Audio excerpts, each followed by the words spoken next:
Praise the lord. హల్లెలూయా. ప్రార్థన వినిడి పావనుడా, ప్రార్థన మాకు నేర్పుమయా. శ్రేష్టమైన భావము గూర్చి శిష్య బృందముకు నేర్పితివి. శ్రేష్టమైన భావము గూర్చి శిష్య బృందముకు నేర్పితివి. పరముడ నిను ప్రణుతించెదము, పరలోక ప్రార్థన నేర్పుమయా. ప్రార్థన వినిడి పావనుడా, ప్రార్థన మాకు నేర్పుమయా. ప్రార్థన ఆలకించువాడా మీకు స్తోత్రం. పరమోన్నతుడా మీకు స్తోత్రం. ప్రాణేశ్వర మీకు స్తోత్రం. పరము నుండి దివికి దిగివచ్చిన వాడా మీకు స్తోత్రం. భువి నుండి మమ్ములను నీ దగ్గరికి తీసుకొని పోవుటకు నీవు శిలువ మరణము నుండి మమ్మల్ని రక్షించిన తండ్రి మీకు స్తోత్రం.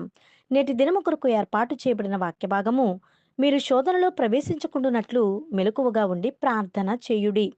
ఆత్మసిద్ధమే గాని శరీరము బలహీనమని పేతురుతో చెప్పి. మార్కు సువార్త 14వ అధ్యాయము 38వ వచనము.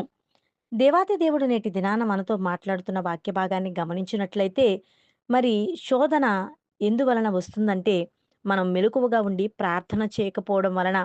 మన ఆత్మేమో సిద్ధముగా ఉండి ప్రార్థన చేయాలని ఆశపడుచు ఉన్నప్పుడు, మన శరీరము సహకరించకపోవడం వలన బలహీనులమై, మరి మరలా శోధనలో ప్రవేశిస్తూ ఉన్నాము కనుక, మనలను మనం సరిచేసుకుందాం.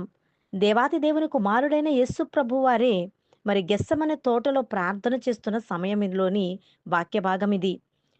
శిష్యులకు, మరి మీరు ప్రార్థన చేస్తూ ఉండండి, నేను రాతివేత దూరము వెళ్లి ప్రార్థన చేసి వస్తానని వారితో చెప్పి వెళ్ళిన సందర్భములోనిది.